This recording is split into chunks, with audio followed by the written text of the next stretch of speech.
Salam saudara-saudaraku yang terkasih di dalam nama Tuhan Yesus. Salam damai sejahtera bagi kita semuanya. Saya percaya bahwa kita senantiasa ada di dalam naungan dan perlindungan Tuhan.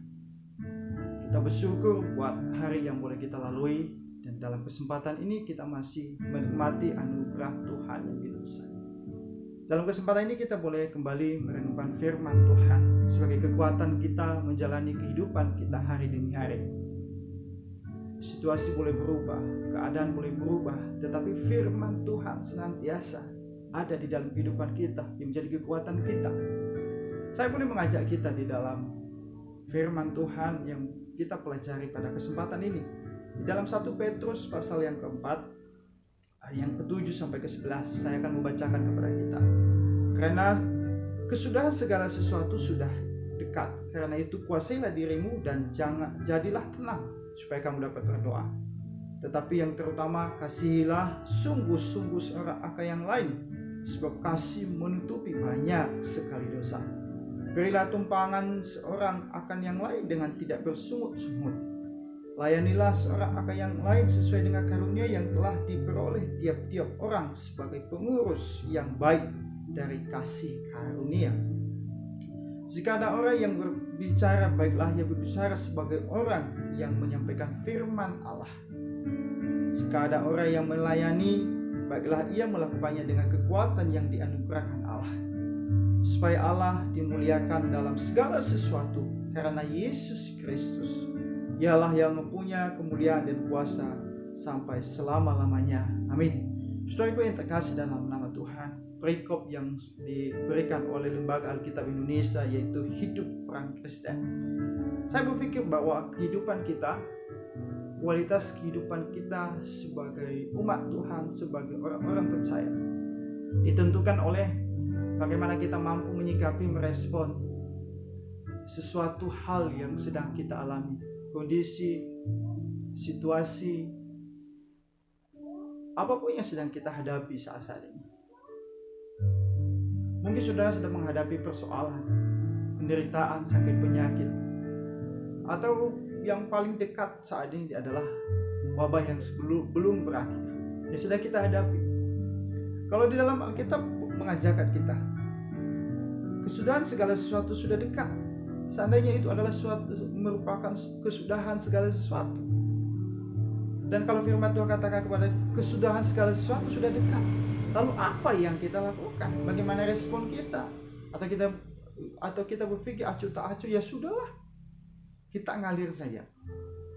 Tetapi firman pada kesempatan ini boleh diajarkan kepada kita, boleh diberikan kekuatan bagi setiap kita. Dikatakan kesudahan segala sesuatu sudah dekat, gitu ya. Karena itu kuasailah dirimu dan jadilah tenang supaya kamu dapat berdoa. Artinya di dalam segala situasi sesungguhnya kita diharapkan mampu menguasai diri. Penguasaan diri, kalau saudara kita belajar bahwa di dalam buah-buah roh yang ke-9 adalah penguasaan diri. Jadi dalam menghadapi segala situasi di sekitar, di lingkungan kita, apapun yang sedang kita hadapi saat ini, mari kita mampu menguasai diri kita. Karena itu yang dianjurkan oleh firman Tuhan, kuasailah dirimu dan jadilah tenang. Karena kita mampu menguasai diri kita, sehingga kita bisa tenang menghadapi segala sesuatu. Jadi penguasaan diri kita mempengaruhi ketenangan hati kita. Dan terlebih kalau dikatakan di sana, supaya kamu dapat berdoa. Jadi dalam situasi apapun, Tuhan menghendaki bahwa saya dan Anda dan kita semua harus mampu menguasai diri. Kita harus mampu menenangkan hati untuk kita supaya bisa kita berdoa. Karena di dalam doa ada kekuatan kita. Sumber kekuatan kita hanya daripada Tuhan. Sehingga apapun yang sudah kita alami, apapun yang sudah kita jalani, kita tetap mampu berjalan sesuai dengan kehendak Tuhan. Karena Tuhan inginkan supaya kita di dalam segala situasi, dalam segala keadaan, mari kuasailah dirimu, jadilah tenang supaya kamu dapat berdoa. Jadi ada ketenangan ketika kita berdoa. Jadi tenangkan hati terlebih dahulu, kuasai hati terlebih dahulu, kuasai pikiran kita terlebih dahulu, sehingga kita bisa mampu datang kepada Tuhan, menghampiri Tuhan di dalam doa kita. Yang selanjutnya adalah, saudaraku, yang selanjutnya disampaikan kepada kita, tetapi yang terutama kasihilah sesungguh-sungguh seorang akan yang lain, sebab kasih menutupi banyak sekali dosa. Artinya hari-hari yang sedang kita lalui, situasi penderitaan, goncangan apapun, terkadang kasih itu hilang, pudar. Tetapi di sini dikatakan kepada kita, dalam situasi apapun, kasih itu selalu harus ada di dalam kehidupan kita. Kasih itu harus senantiasa menjadi gaya hidup kita. Sehingga kalau dikatakan di sana, sebab kasih menutupi banyak sekali dosa. Oleh karena kasih Allah, oleh karena kasih Yesus mati di atas kayu salib, sehingga dia menutupi segala dosa-dosa kita, sehingga kita bebas dari murka Allah akibat dari dosa kita. Kalau kita melihat di dalam Korintus dikatakan di sana bahwa, saudaraku, di 1 Korintus pasal 13 ayat 13 dikatakan, demikianlah tinggal ketiga hal ini, yaitu iman, pengharapan, dan kasih, dan yang paling besar di antaranya ialah kasih. Jadi kasih senantiasa kita bangun di dalam kehidupan kita hari demi hari. Dalam situasi seperti ini yang sedang kita hadapi, adakah kasih senantiasa memancar di dalam kehidupan kita? Adakah kasih yang sungguh-sungguh senantiasa terpancar dari kehidupan kita? Sehingga di ayat 9 dikatakan, berilah tumpangan seorang akan yang lain dengan tidak bersungut-sungut. Wujud dari sebuah kasih, kita mampu memberi tumpangan, berkorban bagi orang lain. Tetapi ingat, jangan bersungut-sungut. Di ayat selanjutnya kita belajar pada kesempatan ini, saudaraku, yaitu bahwa marilah kita melayani. Dalam situasi apapun, mari kita tetap hidup di dalam kasih. Di dalam situasi apapun, marilah kita tetap melayani. Kalau dikatakan ayat 10, layanilah seorang akan yang lain sesuai dengan karunia yang telah diperoleh tiap-tiap orang sebagai pengurus yang baik dari kasih karunia. Mari kita senantiasa hidup melayani siapapun, karena ini perintah firman kepada kita. Oleh karena situasi yang sedang kita hadapi saat ini, mungkin kita bermalas-malasan melayani. Tetapi kita diajak, walaupun kesudahan segala sesuatu sudah dekat, tapi kita masih diberi kesempatan. Marilah kita melayani seorang akan yang lain dengan hati yang tulus, tanpa sungut-sungut tadi. Jadi kalau di ayat selanjutnya disampaikan kepada kita di ayat 11, jika ada seorang yang berbicara, baiklah ia berbicara sebagai orang yang menyampaikan firman Allah. Di dalam pelayanan kita wujudkan.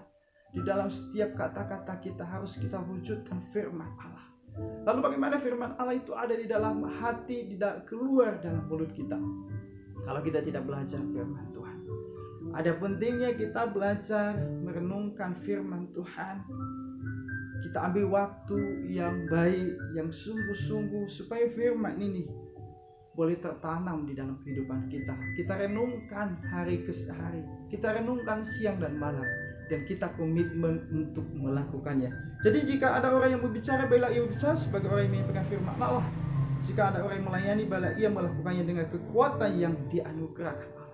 Artinya bahwa segala sesuatu ini adalah hanya untuk hormat kemuliaan nama Tuhan. Saudaraku yang terkasih, situasi apapun yang sedang kita hadapi, persoalan apapun, penderitaan apapun yang sedang kita hadapi saat ini, marilah senantiasa kita berserah penuh kepada Tuhan.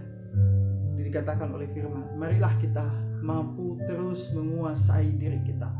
Marilah kita senantiasa terus untuk menenangkan hati, sehingga kita mampu menjalani semuanya. Dan dalam situasi apapun, jangan lupa tetaplah berdoa. Kita terus berdoa bagi situasi lingkungan yang sedang kita hadapi. Kita berdoa bagi orang-orang yang kita kasih. Kita berdoa bagi saudara-saudara seiman kita. Kita berdoa bagi umat Indonesia. Kita berdoa bagi umat beragama. Kita berdoa bagi bangsa Indonesia.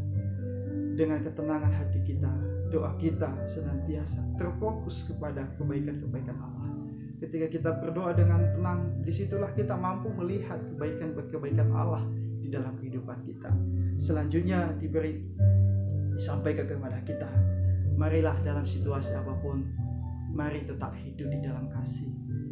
Bukan kasih yang pura-pura, kasih yang sungguh-sungguh. Seperti Allah mengasihi kita, begitu juga kita harus mampu mengasihi sesama kita. Yang selanjutnya dikatakan kepada kita, marilah senantiasa kita melayani, kita melakukan pelayanan, kita melayani seorang satu dan yang lain dengan tulus ikhlas, sebagaimana Kristus telah turun untuk mengambil bagian ketika dia katakan, saya datang bukan untuk dilayani, tapi saya datang untuk melayani. Marilah kita ikuti teladan Tuhan. Jadi senantiasa di dalam kehidupan kita, di dalam bicara kita, di dalam seluruh kehidupan kita, di dalam perbuatan, di dalam pikiran kita, marilah senantiasa segala sesuatu itu kita kembalikan menjadi harapan kemuliaan nama Tuhan. Salam damai sejahtera bagi kita semuanya. Semoga firman ini boleh menjadi kekuatan bagi setiap kita,